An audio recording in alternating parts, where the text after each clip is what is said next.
CITU ఆధ్వర్యంలో Manthani MLA camp కార్యాలయం ముందు ఆశా వర్కర్ల ధర్నా.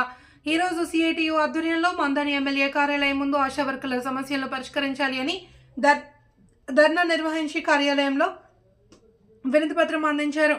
ఈ సందర్భంగా సిఐటియు జిల్లా కమిటీ సభ్యులు బూడిద గణేష్ మాట్లాడుతూ ఆశా వర్కర్లు చాలని వేతనాలతో పనిచేస్తూ కుటుంబాన్ని పోషించుకుంటున్నారు అని ఫిబ్రవరి నెలలో జరిగే బడ్జెట్ సమావేశాల్లో ఫిక్స్డ్ వేతనం 18,000 రూపాయలు నిర్ణయించి ప్రమాద బీమా 50 లక్షలు ఇవ్వాలి అని, మట్టి ఖర్చుల కింద 50,000 రూపాయలు ఇచ్చి పిఎఫ్ ఈఎస్ఐ కల్పించాలి అని డిమాండ్ చేశారు.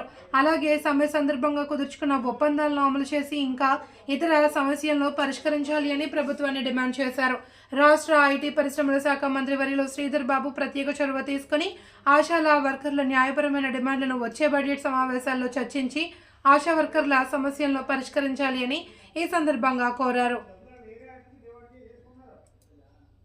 లేదు కాబట్టి ఈ సందర్భంగా ఆశా వర్కర్స్కు ప్రమాద బీమాగా 50 లక్షలు ఇవ్వాలని, అదేవిధంగా ఉద్యోగ భద్రత కల్పిస్తూ పిఎఫ్ఐఎస్ఐ అమలు చేయాలని, అదేవిధంగా మట్టి ఖర్చుల కింద 50,000 ఇచ్చి ఇంకా ఇతర డిమాండ్లు పరిష్కరించాలని ఈ సందర్భంగా డిమాండ్ చేస్తున్నాం.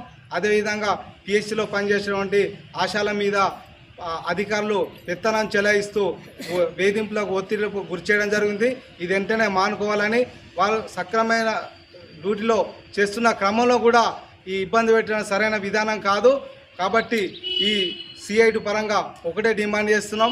ఇక్కడ ఉన్నటువంటి స్థానికంగా ఏ ఆశా వర్కర్ ఇబ్బంది ఎదుర్కొన్నా సిఐటి వాళ్ళ పక్షాన ఉంటుందని తెలియజేస్తూ ఈ యొక్క డిమాండ్ను ఐటీ మంత్రి శ్రీధర్ బాబు గారు వెంటనే పరిగణన తీసుకొని ఈ వచ్చే అసెంబ్లీ బడ్జెట్ సమావేశంలో ఈ యొక్క నిర్ణయాలు తీసుకుంటారని ఆశాభావం వ్యక్తం చేస్తూ ఈ అవకాశం ఇచ్చిన మీకు ధన్యవాదాలు తెలియజేస్తూ ముగిస్తున్నాను.